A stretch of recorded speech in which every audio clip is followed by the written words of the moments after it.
Fjalët janë korniza të kuptimeve. Kjo thonjë e bukur thekson rëndësinë e fjalëve në përcjelljen dhe formësimin e kuptimeve që ato mbartin. Le të thellohemi në interpretimin e këtij hadithi në dritën e Kuranit.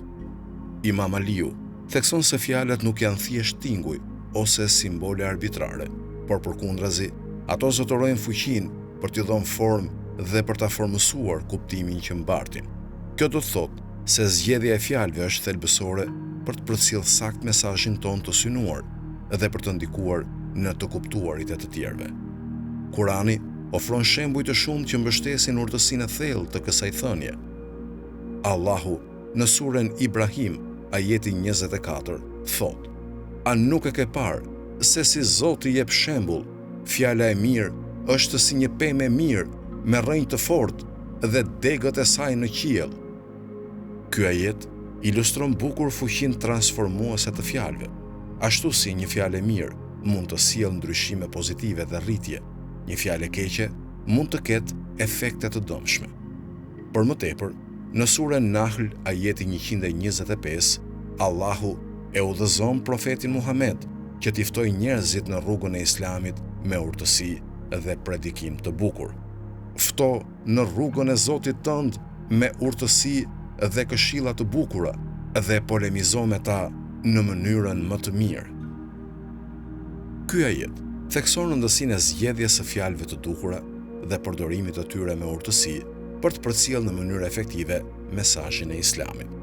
Thënia e Imam Aliut gjithashtu na kujton përgjegjësinë që kemi në përdorimin e fjalëve tona. Ne duhet të jemi të vetëdijshëm për ndikimin që fjalët tona mund të kenë te të tjerët. Kurani na paralajmëron në surën Huxhurat, ajeti 11. O ju që besuat, asnjë popull të mos përqesh një popull tjetër, ndoshta ata të përqeshurit janë më të mirë se ata, e as t'i lejojnë gratë të tallen me gratë të tjera, ndoshta ato mund të jenë më të mira se ato. Ky ajet paralajmëron kundër përdorimit të fjalëve për të nënçmuar ose tallur të tjerët, pasi mund të çojnë në ndarje dhe dëmtim. Për më tepër, hadithi na inkurajon të reflektojmë mbi fuqinë e fjalëve në formësimin e mendimeve dhe qëndrimeve tona. Duke zgjedhur fjalë pozitive dhe ngritëse, ne mund të kultivojmë një mentalitet optimizmi dhe mirënjohje. Allahu na përkujton në surën Bekare, ajeti 263. Fjala e mirë dhe falja janë më të mira se lëmosha që përcillet me fyerje. Ky ajet thekson rëndësinë e përdorimit të fjalëve të mira dhe të buta, pasi ato kanë një ndikim më të madh se sa aktet materiale të bamirësisë. Si përfundim, thënia e Imam Aliut thekson rëndësinë e fjalëve në përcjelljen dhe formësimin e kuptimeve që ato mbartin. Na kujton përgjegjësinë që kemi në zgjedhjen e fjalëve tona me mençuri, pasi ato mund të kenë një ndikim të thellë tek të tjerët dhe tek ne.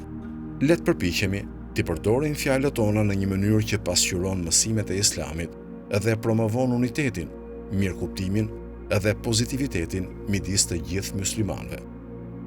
Allahu na udhëzoft në përdorimin e fjalëve tona në mënyrë efektive dhe na bekoft me aftësinë për të komunikuar në një mënyrë që e kënaq atë.